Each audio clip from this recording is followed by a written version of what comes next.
Captain Han Jinwoo stood on the bridge of the UTDF Indomitable, Earth's premier warship. Through the massive viewport, he watched as the stars shifted around them, their light stretching as the ship decelerated from faster-than-light travel. The ship's engines hummed beneath his feet, a reassuring vibration that had become second nature during his 15 years of service. Approaching Galactic Council Station Harmony, announced Navigator Song Jae-ho. ETA 12 minutes. Jinwoo nodded, trying to keep his expression neutral despite the nervous energy coursing through him. This moment would go down in history books, the first official contact between humanity and the Galactic Council. Centuries of wondering if they were alone in the universe had been answered just 3 years ago, when alien signals were detected. Now, after careful communication and negotiation, Earth was sending its flagship to meet the galaxy's governing body. Status report, Jinwoo ordered, his voice steady. His second-in-command, Commander Kim Yuna, looked up from her console. All systems operating at optimal levels, Captain. The sensor array is detecting 23 vessels in the immediate vicinity of the station. Most appear to be diplomatic or transport class. Jinwoo walked to the tactical display where Officer Choi Min-ho monitored the surrounding space. The holographic projection showed the massive council station, a structure that resembled a glittering wheel with spokes extending from a central hub.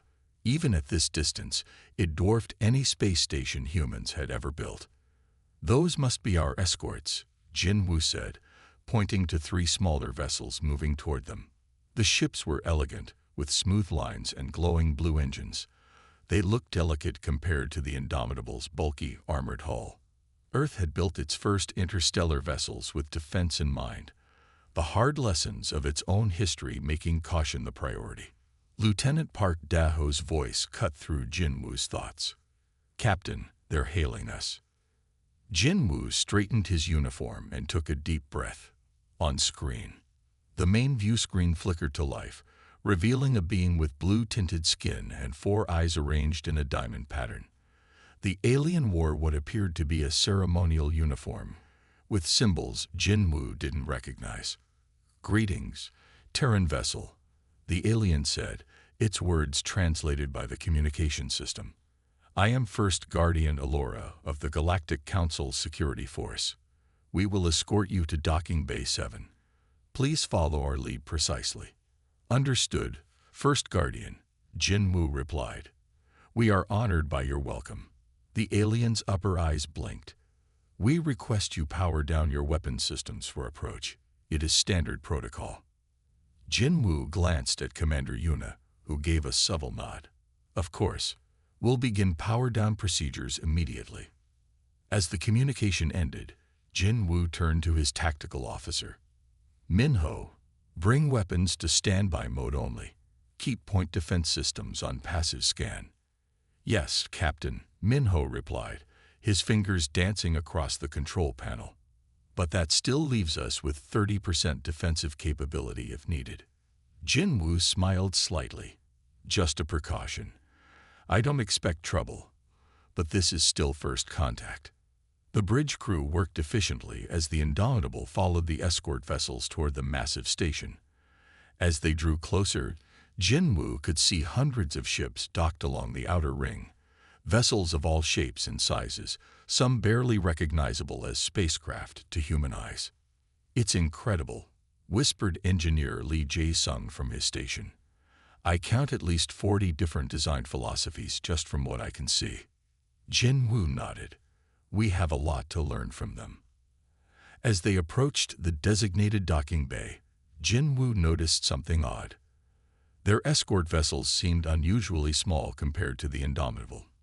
In fact, as they maneuvered into the docking bay, he realized their ship was significantly larger than most of the vessels they passed. "Captain," Yuna said quietly, coming to stand beside him, "I'm noticing some unusual readings. The escort vessels' hulls appear to be primarily composed of alloys much lighter than our armor plating. Their energy signatures suggest minimal physical shielding." Jinwoo frowned. "Different design philosophy, perhaps. Maybe they rely more on energy shields than physical armor." "Possibly," Yuna replied. But it's strange that a spacefaring civilization would build such fragile vessels. As the Indomitable extended its docking clamps, Jinwoo could see alien officials gathering in the observation area. Even through the distance and glass, he could read their body language. Surprise, confusion, and what appeared to be concern.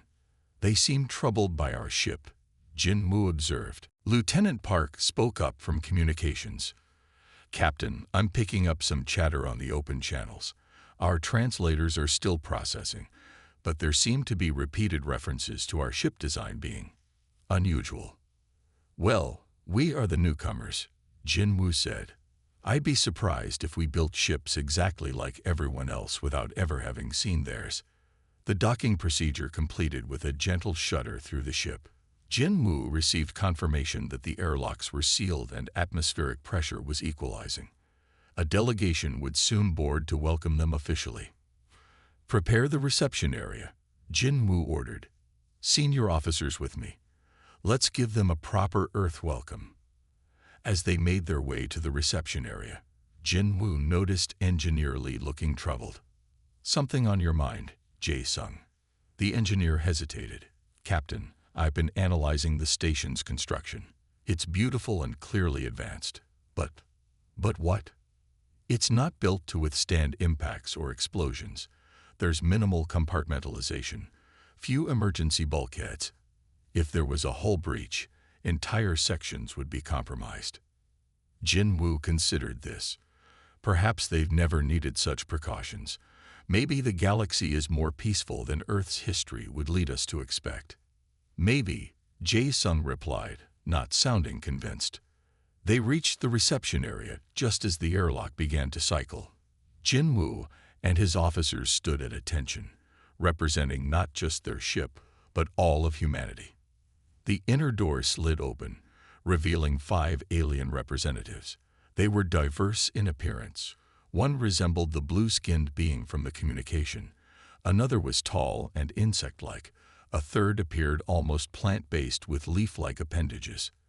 The remaining 2 had features that were harder to categorize in human terms. Jinwoo stepped forward. On behalf of Earth and the United Terran Defense Force, I welcome you aboard the Indomitable. The lead alien, wearing elaborate ceremonial garments, stepped forward. I am High Counselor Terexi. We welcome Earth to the galactic community. As the alien delegation moved further into the reception area, their eyes darted around, taking in the sturdy construction, the reinforced walls, the multiple backup systems visible even in this diplomatic space. Your vessel is quite substantial, Counselor Terexi remarked, 4 eyes blinking in sequence. Thank you, Jinwoo replied. She's the pride of our fleet. The insect-like alien chittered something to its colleagues, too quiet for the translators to catch. Jinwoo noticed they all seemed fascinated by the thick bulkheads and reinforced flooring. You build as if expecting battle, one of the other aliens observed. Jinwoo exchanged glances with Yuma before responding carefully. We build to ensure survival in all conditions. Space is dangerous, even without considering potential conflicts. The aliens exchanged looks that Jinwoo couldn't interpret. Indeed, Counselor Terexi said, perhaps you would show us more of your vessel before we proceed to the station. We are curious about Terran engineering. Of course, Jinwoo agreed. We'd be honored to give you a tour. As they began walking toward the main corridor, Jinwoo couldn't shake the feeling that they had somehow surprised these advanced aliens. Whether that was good or bad remained to be seen, but one thing was certain. Humanity's entrance onto the galactic stage was not going quite as expected. Captain Jinwoo led the alien delegation down the reinforced corridors of the Indomitable. The visitors' reactions shifted from curious to increasingly bewildered as the tour continued. When they reached the ship's central armory, the aliens' confusion transformed into something else entirely. And here is one of our primary weapons facilities, Jinwoo explained with a hint of pride. The large chamber housed rows of railguns, missile systems, and various projectile weapons. Engineers worked diligently, maintaining the equipment with practiced precision. Counselor Blistax, a six-limbed being with iridescent skin that shifted colors with its emotions, stepped forward. Its skin currently displayed patches of bright orange, a reaction Jinwu couldn't interpret. The alien examined a disassembled railgun on a nearby workbench. "What is this primitive device?" Blistax asked, poking at the electromagnetic accelerator coils with one of its appendages. Engineer Li Jae-sung stepped forward. "That's a Mark VI railgun, capable of launching projectiles at projectile weapons." Blistax interrupted, its skin flashing between orange and yellow. "Metal plating." The alien turned to its colleagues with all six limbs, gesturing expressively. "They still use kinetic ammunition." The delegation erupted in chirps, warbles, and high-pitched sounds. Jinwu's translator processed the noise and displayed a simple message on his communicator. Jinwu maintained his diplomatic composure, though he felt his face grow warm. Beside him, he could see Commander Yuna stiffen slightly. Engineer Li crossed his arms defensively. "Our railguns can accelerate a tungsten slug tow." "Obsolete technology," interrupted Counselor Blistax, its skin now settling into a smug purple hue. "The galaxy moved beyond physical projectiles millennia ago. Energy shields render such weapons useless." Another alien, a tall being with crystalline features named Nelvera, approached a rack of infantry weapons. "You arm your soldiers with devices that propel small metal objects?" she asked, her voice translating with an incredulous tone. "High-velocity, armor-piercing rounds." Tactical Officer Choi Min-ho corrected. "Those particular models use caseless ammunition with depleted uranium tips that can penetrate." The alien's laughter grew louder, causing several crew members to stop their work and stare. Captain Jinwu cleared his throat. "Perhaps we can learn from each other." "Indeed," Blistax replied condescendingly. "We shall graciously provide your species with proper defensive technology." Jinwu noticed Engineer Li's knuckles turning white as he clenched his fists. "Our technology may differ from yours," Jinwu said carefully, "but it has served us well through our development." A third alien, a gelatinous being contained in a hovering environmental unit, moved forward. "Captain, please understand our reaction is not meant as an insult. It's simply surprising. Most species discard kinetic weapons once they discover basic particle physics." Jinwu nodded diplomatically. "Earth's history has been marked by conflict. Our military doctrine emphasizes redundancy and multiple approaches to any problem." "A waste of resources," Blistax remarked, examining a missile casing with obvious disdain. "These ancient methods of warfare, chemical explosives, metal projectiles, they're relics. The Council's standard defensive technology would render your entire arsenal useless." Commander Yuna, who had remained silent until now, stepped forward.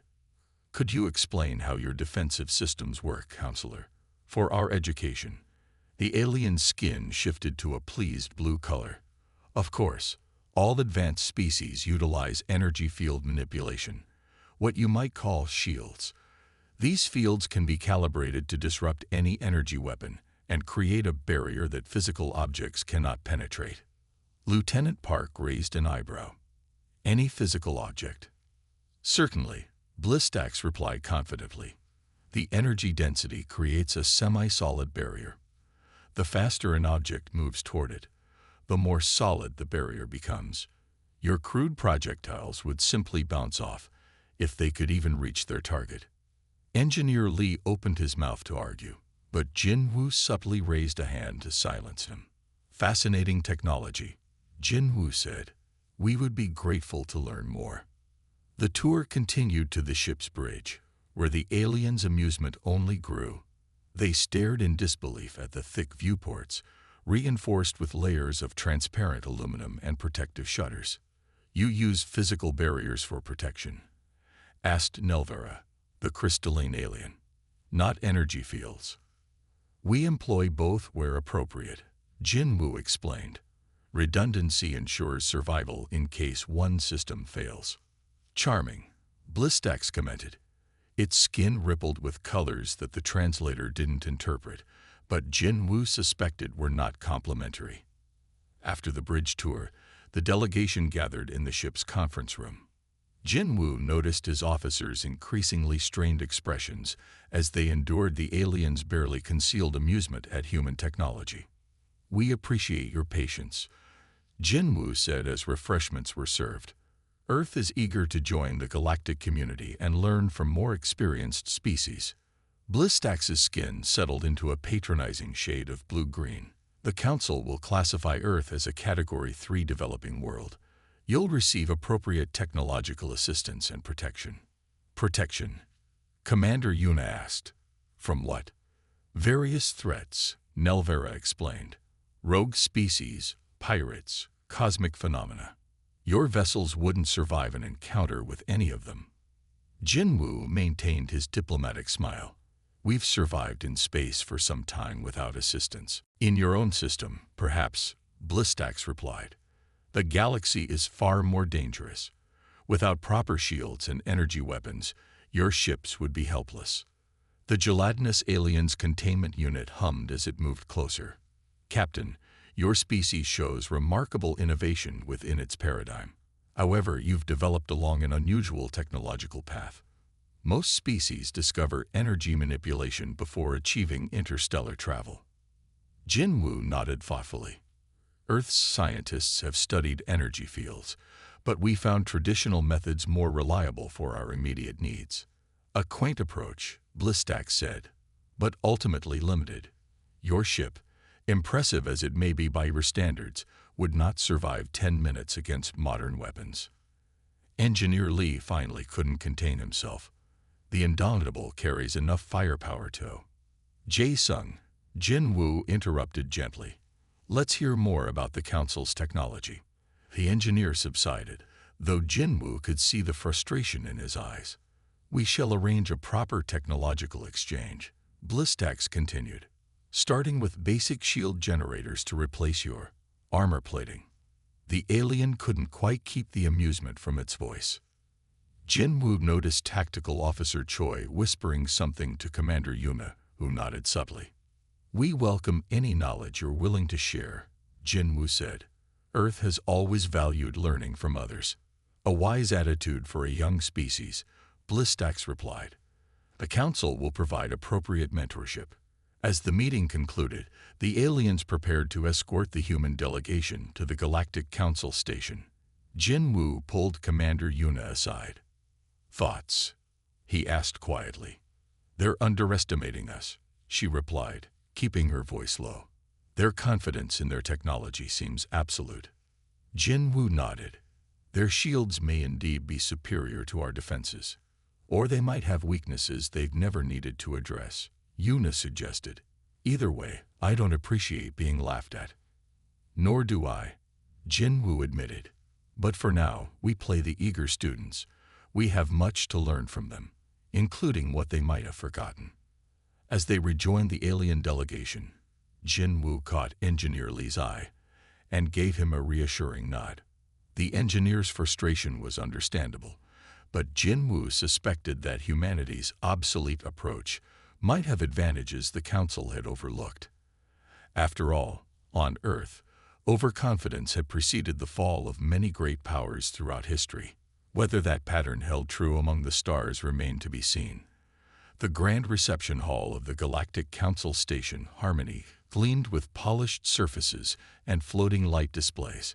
Captain Jin Wu stood with his officers, trying to maintain a diplomatic smile despite the condescending treatment they'd received since arriving. The human delegation had spent 2 days touring the station and meeting representatives from dozens of alien species, all of whom seemed to regard humans with a mixture of amusement and pity. "And this is the Treaty of Nelveren," explained their guide, pointing to a shimmering holographic document.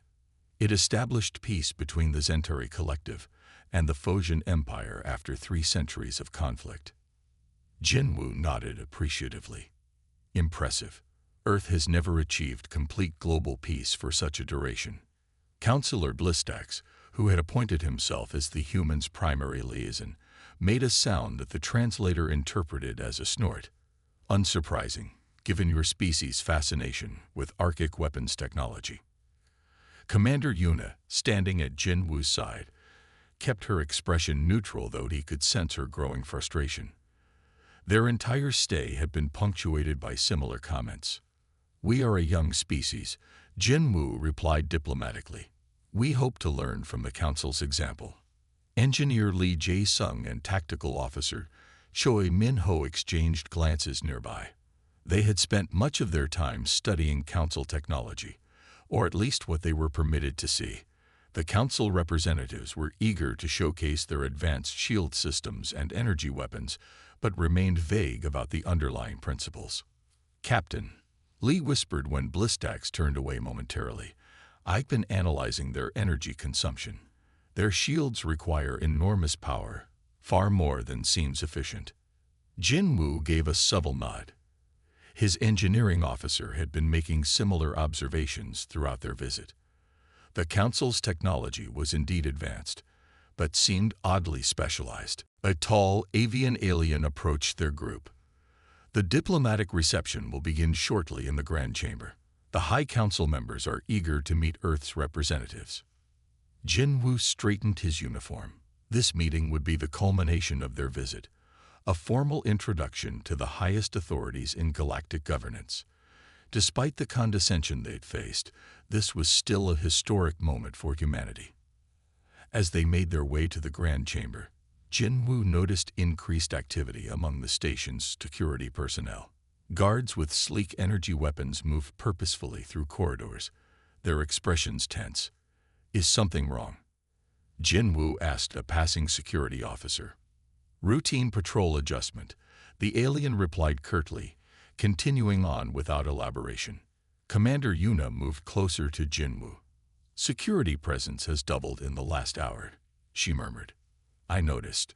Stay alert." The Grand Chamber was a vast, circular room with tiered seating that could accommodate hundreds of delegates. The human contingent was guided to seats near the front, a position of honor that Jin Woo suspected was more about showcasing the quaint newcomers than actual respect.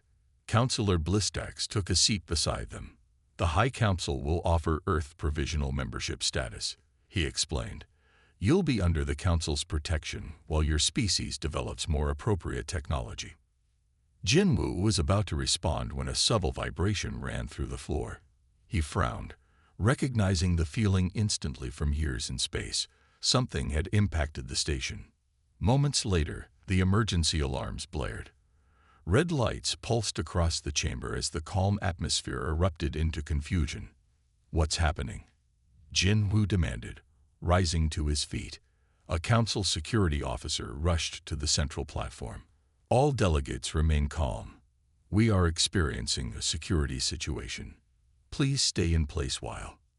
The officer's words were cut short by another impact, stronger this time, causing several delegates to lose their balance. The station's artificial gravity fluctuated momentarily.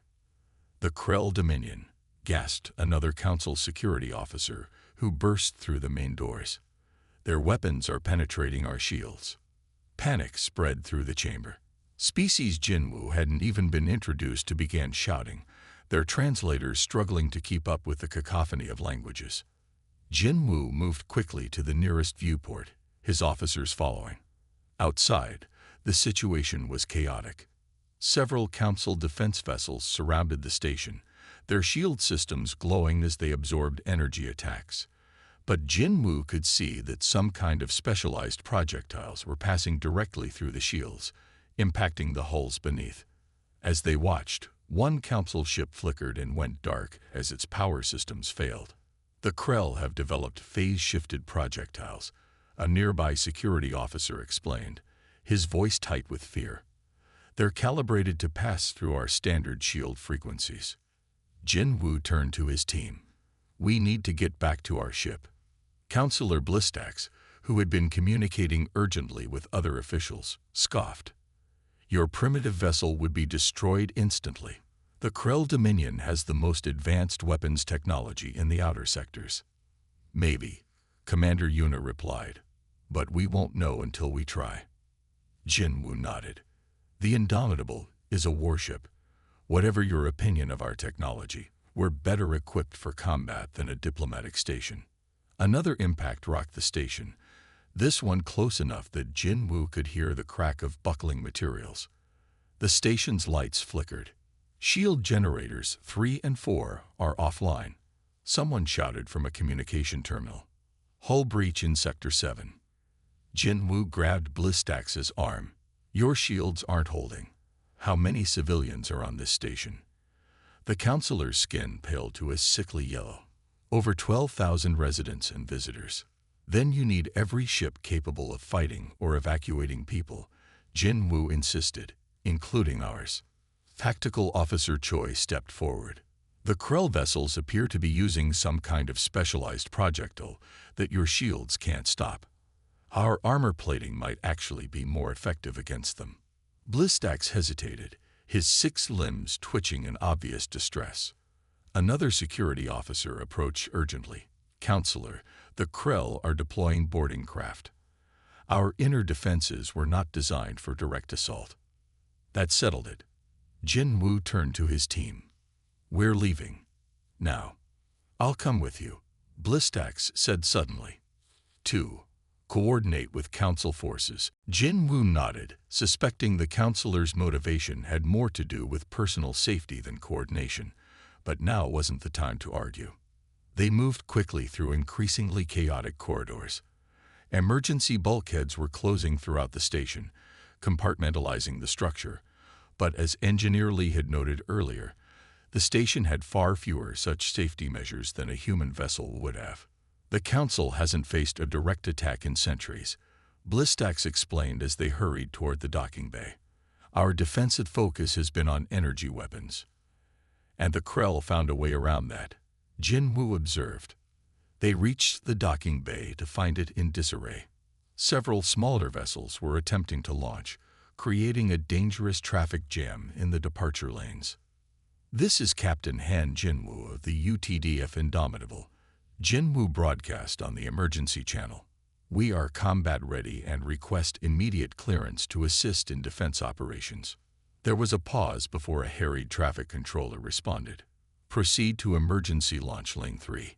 Council defense forces are regrouping at coordinates being transmitted to your navigation system.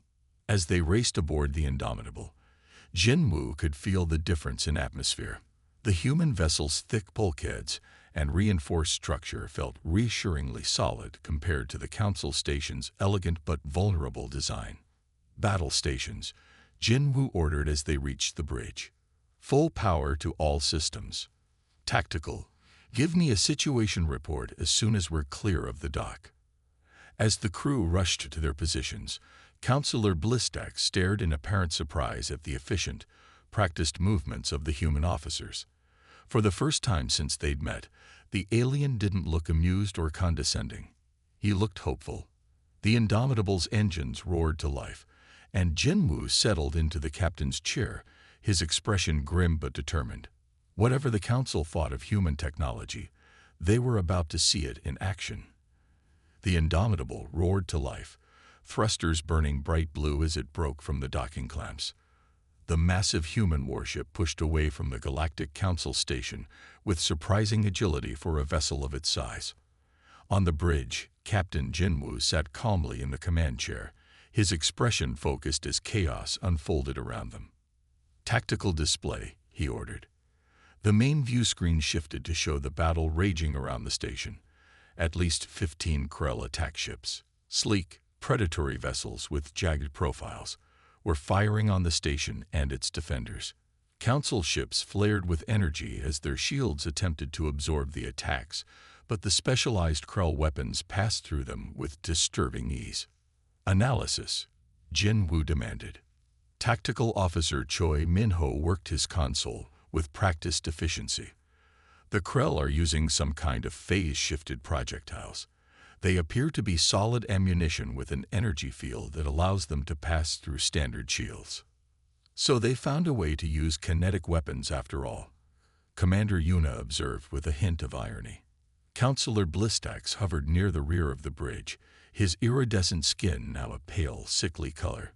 This is unprecedented. The Krell shouldn't have this technology. Enemy vessels are ignoring us for now, Lieutenant Park reported from communications. They don't consider us a threat. Jin Woo's lips curved into a slight smile. Let's change their minds. Engineer Lee, bring all weapons systems to full power. Aye, Captain. Railguns charged and ready. Missile systems online. Target the lead Krell vessel, Jin Woo ordered. Load tungsten penetrators. Minho's fingers danced across his tactical display. Targeting solution acquired. Lead vessel is 43,000 kilometers off our port bow, currently engaged with a Council cruiser. Firing solution ready, Minho confirmed after a moment. Jin Woo nodded. Fire. The Indomitable shuddered slightly as its main railguns discharged. Along the ship's spine, massive electromagnetic accelerators launched 6 tungsten rods, each weighing nearly a ton. The projectiles crossed the vacuum at a significant fraction of light speed, leaving faint blue trails in their wake. On the view screen, they watched as the slugs approached the Krell vessel. Its purple-hued shields flared briefly on impact, then the projectiles tore through, punching clean holes through the alien ship's hull. The Krell vessel listed immediately, atmosphere venting from multiple breach points. Its weapons went silent. Direct hits, Minho reported, unable to keep the satisfaction from his voice. Target's main power systems are offline. Impossible. Counselor Blistax exclaimed from where he'd taken refuge at the rear of the bridge. His 6 limbs gestured frantically as his skin cycled through colors. Their shields should have stopped any physical attack. Physical projectiles, Jin Woo explained calmly. Your energy shields stop energy weapons, but have minimal effect on good old-fashioned metal traveling at relativistic speeds. Engineer Lee turned from his station. Energy shields create resistance proportional to the energy of the incoming attack. Our tungsten penetrators have relatively low energy signatures despite their mass and velocity. The shields barely register them until physical impact occurs. By then it's too late, Commander Yuna added. Blistax stared at the view screen in apparent shock. But the Krell's own projectiles. They've developed a specialized energy field around their ammunition, Lee explained. Different principle entirely. Effective, but much more complex than our approach. Jin Woo didn't waste time on further explanations. All Krell vessels are now priority targets. Tactical, target their propulsion systems where possible. I want them disabled, not destroyed if we can manage it. The Council fleet is in disarray, Commander Yuna reported. They've never trained for this kind of attack. Open a channel to all Council vessels, Jin Woo ordered. Tell them to fall back and protect the station. We'll engage the Krell directly. As Park transmitted the message, Jin Woo turned to Blistax. Counselor, we need coordination with your forces. They need to understand what we're doing. The alien seemed to recover some composure. Yes. I'll communicate with Fleet Command. He moved to an auxiliary communication station, still moving with obvious shock.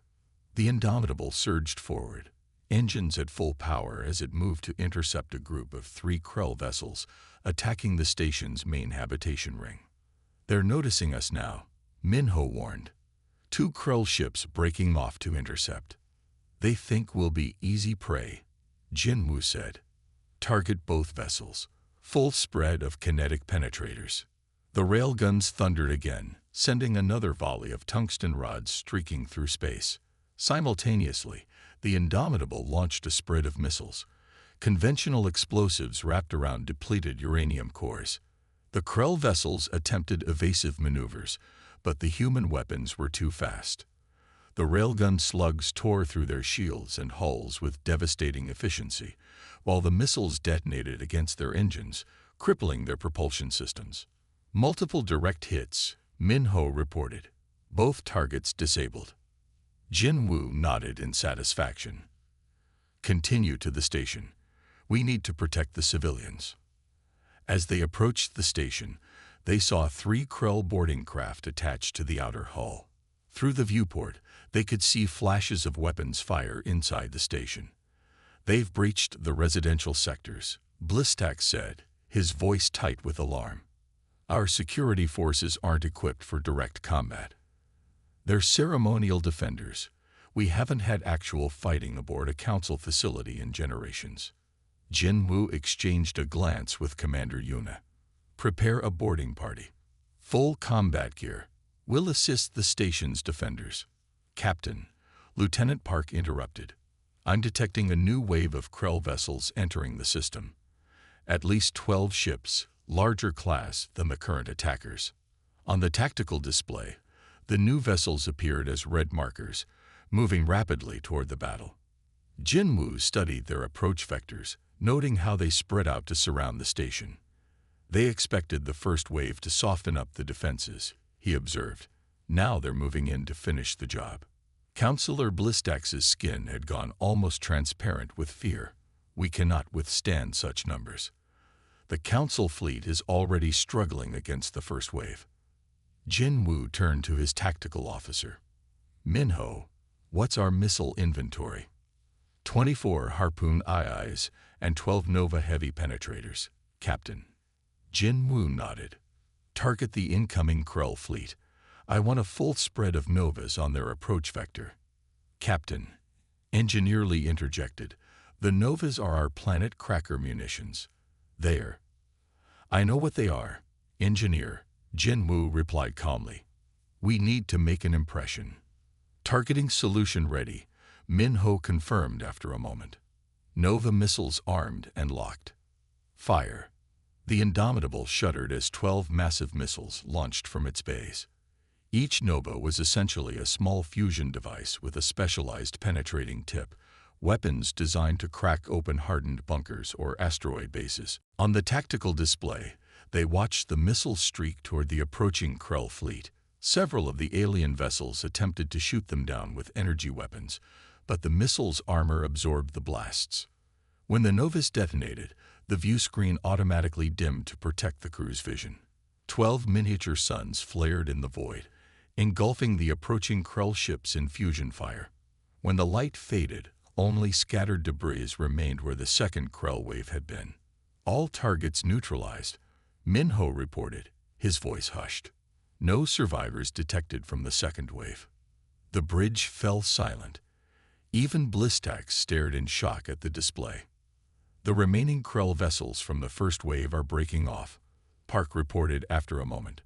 "They're retreating." "Second wave of attackers retreating," Minho confirmed with a small smile. "They seem to have lost their appetite for battle." Jin Woo rose from his command chair. "Maintain battle stations. They might regroup." He turned to Blistax, whose skin had shifted to a deep blue color. "Counselor, your station needs medical assistance and damage control teams. We can offer both." The alien regarded Jin Woo with all 4 eyes.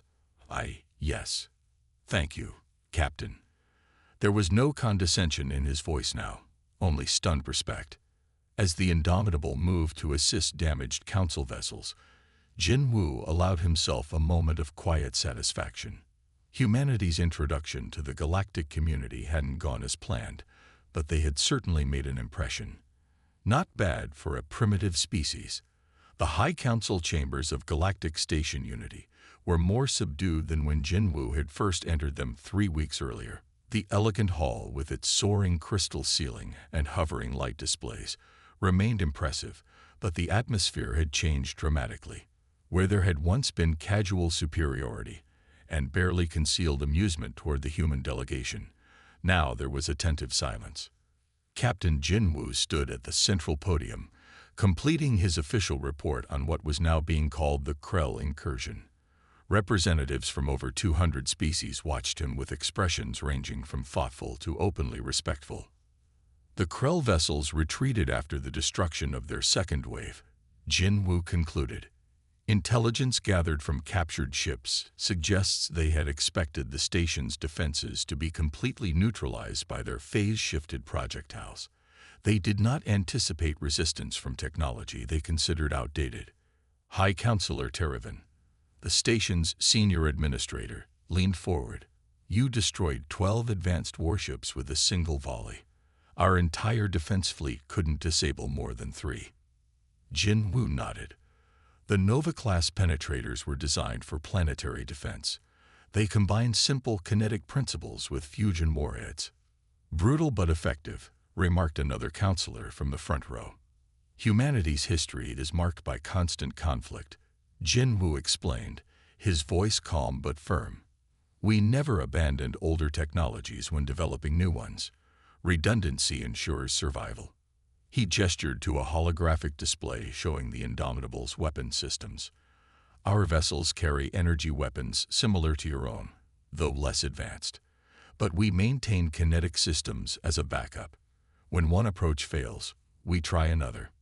The council chambers remained silent as the implications sank in. For centuries, the galactic community had focused exclusively on energy-based technology, refining it to remarkable levels of sophistication, but also creating a critical vulnerability. The casualty reports from the station, a thin, insectoid counselor asked, how severe were they? Jin Woo's expression grew somber. 137 dead, 412 injured. Without the station's emergency bulkheads, it would have been much worse. Bulkheads that were only installed last year as part of a historical preservation project, someone commented from the gallery. Most considered them an aesthetic novelty. Councillor Blistax, who had been unusually quiet throughout the proceedings, stood slowly. His iridescent skin, once so expressive in its condescension, now showed subtle patterns of blue and gold, colors that Jin Woo had learned indicated humility and respect. The Council acknowledges Earth's military innovation, Blistax stated formally. What we dismissed as primitive proved to be ingenious adaptation. He turned to face the other counselors. I personally ridiculed Captain Han's vessel and weapons. I believed our technological path was the only correct one. The Krell Dominion exploited this arrogance, and many died as a result. High Counselor Terravan nodded solemnly. The Galactic Council has existed for 12,000 years. In that time, we have developed remarkable technologies and created peace among hundreds of species. But perhaps this peace made us complacent. Not complacent, Jin Woo offered diplomatically. Specialized. You focused your technological development in directions that served you well. Earth simply took a different path. A path we would be wise to study, Terravan concluded. Which brings us to the matter at hand. Captain Han, the Council has reviewed your world's application for membership. Jin Woo straightened, prepared for whatever decision they had reached. When they had first arrived, Earth had been offered developmental status, essentially a patronizing designation for species considered too primitive for full participation. Earth is hereby granted full member status, Terravan announced, with all rights and responsibilities therein. Additionally, we propose the establishment of a joint defense initiative, with Earth taking a leading role in military technology exchange. Murmurs spread through the chamber, not of protest, but of agreement. Jin Woo maintained his composure, though he couldn't help feeling a surge of pride. Humanity had earned its place at the table not through begging or submission, but by proving its worth. Earth accepts with gratitude, Jin Woo replied formally. We look forward to contributing to galactic security while learning from the Council's many achievements. The remainder of the session dealt with logistics and formal protocols, but the essential decision had been made. When Jin Woo finally left the chambers, he found Commander Yuna waiting for him in the antechamber. Congratulations, Captain, she said with a smile. I believe you've just made history. Jin Woo allowed himself a small smile in return. We all did. The crew performed admirably during the crisis. They're calling it the Hammer of Earth in the station broadcasts, Yuna informed him as they walked toward the diplomatic quarters. Apparently, we've become something of a sensation. Fame is fleeting, Jin Woo replied philosophically. What matters is what comes next. 2 weeks later, Jin Woo stood in the Indomitable's main hangar bay, watching as a team of alien engineers studied a disassembled railgun. The exchange program had begun in earnest, with Council technical experts coming aboard to learn about human weapon systems, while human engineers were granted access to advanced shield technology. Commander Yuna approached, tablet in hand. The latest update from Earth. The Security Council is ecstatic. We've received technology transfer agreements worth centuries of research. Jinwoo nodded, watching a crystalline alien meticulously measuring the railgun's acceleration coils. And they're getting the benefit of our primitive approach. They're implementing kinetic weapon platforms on all their ships now, Yuna noted, scrolling through her report. The first prototypes are already being tested. And we're learning about their energy technology, Jinwoo replied. Our engineers say the shield modifications will increase the Indomitable's survival chances by 300% against energy weapons. They walked together toward the viewport, where the Galactic Council station hung against the backdrop of stars. Several vessels moved around it, including new hybrid designs that incorporated both Council and Earth technology. From laughingstock to military advisors in one battle, Yuna mused, I still remember Blistax's face when our railguns tore through those Krull ships. Jinwoo smiled. Pride is the enemy of innovation. The Council lost sight of alternatives because they believe they have found the perfect solution. And humans. We never stop looking for better ways to fight, Jinwoo said, a hint of sadness in his voice. Our history of conflict has its advantages, but perhaps now we can put those lessons to use in defense of peace. Through the viewport, they could see a small Earth vessel arriving, one of many now traveling freely through Council space. News of Earth's role in defeating the Krell had spread quickly, and humanity's integration into galactic society was proceeding faster than anyone had anticipated. The Council has existed for 12 millennia, Jinwoo said, watching the ships move against the starfield. They've forgotten more about space travel than we've ever known. And yet, they still had blind spots. As do we, Yuna pointed out. Jinwoo nodded thoughtfully. The best innovations often come from unexpected places, he replied, watching the stars through the viewport. Earth has much to teach the galaxy, and much to learn. A Council ship passed close by the Indomitable, flashing lights in a pattern that Jinwoo recognized as a salute. He returned the gesture, activating the human vessel's running lights in acknowledgement. The galaxy had not welcomed humanity as expected, with condescension rather than respect. But when crisis came, it was Earth's primitive approach that had saved countless lives. Now, as equals rather than students, humans would take their place among the stars. Jinwoo smiled slightly. Not bad for a species that still used outdated projectile weapons. Not bad at all.